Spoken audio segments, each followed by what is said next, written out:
नमस्कार साथियों, good luck media news में आपका स्वागत है। जैसा कि आपको पता है कि आज 14 अप्रैल 2025 को बाबा साहब डॉक्टर भीमराव अंबेडकर की 134वीं जयंती पूरे देश में श्रद्धा और सम्मान के साथ मनाई जा रही है। वे भारत के संविधान निर्माता, सामाजिक सुधारक और महान शिक्षाविद थे। उन्होंने दलितों और शोषित वर्गों के अधिकारों के लिए आजीवन संघर्ष किया। बाबा साहब ने समानता, स्वतंत्रता और बंधुत्व के सिद्धांतों पर आधारित समाज की कल्पना की। उनकी शिक्षाएं आज भी लोगों को प्रेरणा देती हैं। इस अवसर पर देश भर में रैलियां, संगोष्ठियां और सांस्कृतिक कार्यक्रम आयोजित किए जा रहे हैं। उनका जीवन संघर्ष और समर्पण का प्रतीक है। वही हम बता दें कि बाबा साहब डॉक्टर भीमराव अंबेडकर की 134वीं जयंती पर भोपाल में भी मंत्री विश्वास सारंग ने शौर्य स्मारक से निकाली जय भीम पद यात्रा और प्रदेश कांग्रेस अध्यक्ष जीतू पटवारी ने आज महू में बाबा साहेब भीमराव अंबेडकर जी की जन्मस्थली पहुंचे। क्या कहा प्रदेश कांग्रेस अध्यक्ष ने? और आज बाबा साहब डॉक्टर भीमराव अंबेडकर की 134वीं जयंती पर बाग मुगालिया 80 फीट रोड पर मंत्री श्रीमती कृष्णा गौर प्रतिमा का अनावरण शाम 5 बजे करेगी।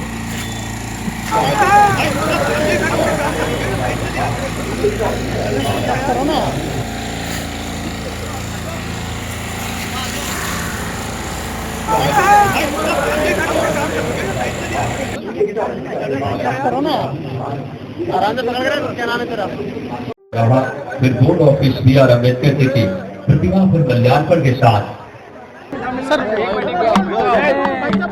आज पूरे देश में जय भीम पद यात्रा का आयोजन किया जा रहा है। भोपाल में भी आज ये आयोजन हो रहा है और बाबा साहब अम्बेडकर की प्रतिमा की परिक्रमा करके उनके बताए मार्ग पर चलने का संकल्प लेकर आज भोपाल के हजारों युवा इसमें शामिल हुए हैं। बाबा साहब का योगदान निश्चित रूप से इस देश के लिए अविस्मरणीय है। उन्होंने इस देश की आज़ादी के बाद हमारे संविधान का निर्माण किया और उस संविधान के माध्यम से आज हम दुनिया के सबसे बड़े लोकतंत्र के रूप में स्थापित हुए हैं। आज सभी युवाओं ने इसी बात का संकल्प लिया है कि हम संविधान का अक्षरशः पालन करते हुए इस देश के नवनिर्माण में अपना सर्वस्व निछावर करेंगे। दिन जिसमें देश के संविधान का निर्माता का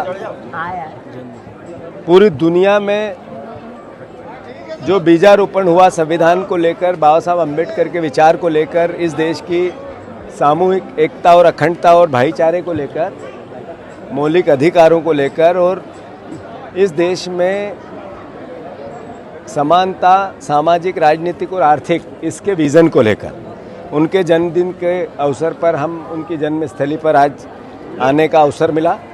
मैं सोचता हूं कि ऐसे में आज शपथ लेने की आवश्यकता है मध्य प्रदेश शासन को, देश के शासन को, कि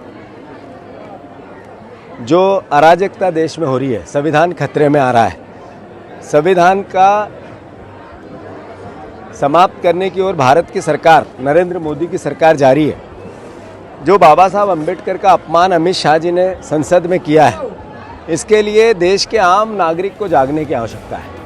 मैं मानता हूं इस बात को कि ये किसी राजनीतिक दल का एजेंडा नहीं हो सकता है। ये बाबा साहब अम्बेडकर का सम्मान और संविधान की रक्षा एक देशभक्त नागरिक की भावना के अनुरूप होना चाहिए। संविधान बचेगा तभी देश बचेगा। अगर आप संविधान की रक्षा नहीं कर सकते हैं तो देश खतरे में है।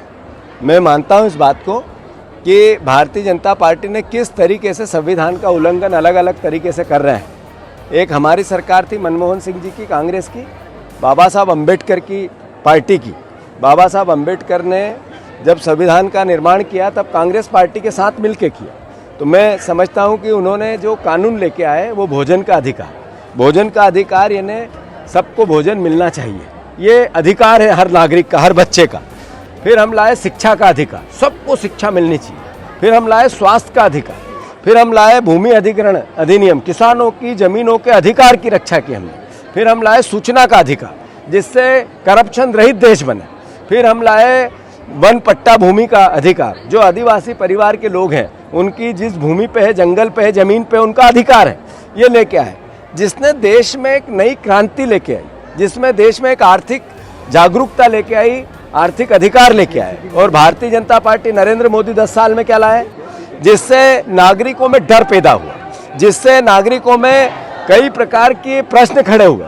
अपना political agenda Bharatiya Janata party और उसकी सोच का पॉलिटिकल एजेंडा के कानून लेके आए, जो देश के नागरिकों में डर पैदा करते हैं। मैं मानता हूँ संविधान का उल्लंघन है कि जिन सांसदों ने अंदर अपने मत का व्यवस्था बनाई, उन्हीं सांसदों से बाहर जनता के रूप में बीजेपी अलग अलग तरह के सवाल जो नकारात्मक है, मैं मानता हूँ ये देश खतरे में। और संविधान, संसद में लोकतंत्र, जनप्रतिनिधि अपनी बात करते हैं, उनको बाहर डराया जाता है। एक तरह से ये देश के संविधान के साथ कुठाराघात और बीजेपी कर रही है, बीजेपी की सोच कर रही है, उसके जो फ्रंटल ऑर्गेनाइजेशन है उनके वो कर रहे हैं। और कांग्रेस पार्टी दृढ़ता से लड़ेगी। हम शपथ लेते हैं बाबा साहब अम्बेडकर के इस पवित्र स्थान पर संविधान की रक्षा के लिए अंतिम बूंद तक अपना न्यौछावर करना पड़े, अपनी जान भी देनी पड़े। तो जैसे हमारे महापुरुषों ने देश की आज़ादी में दिया था, वैसे ही कांग्रेस पार्टी का एक एक कार्यकर्ता, देशभक्त नागरिक, इस देश का एक एक साथी जो संविधान से, बाबा साहब अम्बेडकर से प्यार करता है, फिर अपनी जान देने के लिए तैयार है।